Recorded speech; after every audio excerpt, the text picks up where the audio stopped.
Hi there, Mr. Evans here with a short video on incomes and how they can affect businesses. So working through these bullet points here on the external environment, I realised that I kind of covered market conditions in the video of competition, so I'm going to press straight on with incomes and how they can affect costs and demand for business.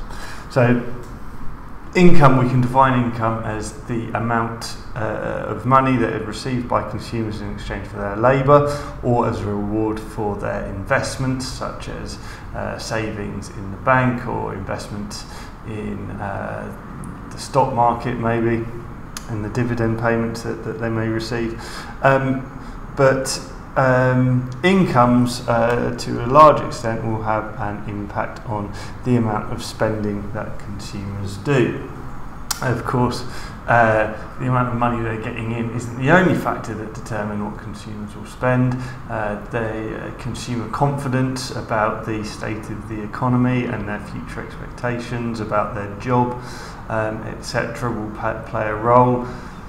Their real disposable income, or their real income, in other words, if their income is going up by 5% a year, that sounds great, but if inflation were increasing by 6% a year, then that would have an impact on income, that their actual real income would be falling by 1% a year, and inflation tends to mean that consumers spend less of their money as well. However, there is a clear link between the amount of income that consumers receive and the amount of spending that they will do. So we need to consider how changes in income can affect business costs. So if incomes are rising, it tends to be a signal that the economy is performing well. There's not much unemployment.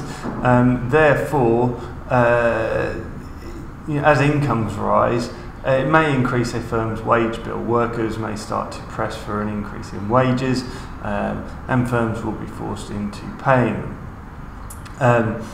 Rising incomes are a sign that the economy, as I say, is doing well, and therefore there may be more goods and services being produced by the economy, more competition for raw materials, and therefore an increase in raw material costs. So increases in income tend to be a sign that the economy is doing quite well, which may have an impact on business costs. Far more likely or far more immediate will tend to be the effect on demand. And the impact on demand of a rise in prices will depend to a great degree on the type of good that a firm is producing. So this is going to tie in with what we do on income elasticity in 3.3, which is the marketing unit. But for now, we can categorise groups into three different basic types. There are luxury goods, things like foreign holidays, sports cars, those things we tend to buy as our incomes go up, potentially meals out at restaurants, that sort of thing. So demand for luxury goods will tend to increase as incomes rise. Demand for essentials also tends to increase as incomes go up. So demand for things like household cleaners, I've got a bit more money, I might spend a little bit more on my household cleaning, my toothpaste, things like that, which aren't particularly exciting, not as exciting as our luxury goods, but nevertheless they're essential, and if I've got a bit more income, I may become a bit less careless with the amount of bleach that I'm using, and therefore I will need to buy some more. Final category of goods are known as inferior goods.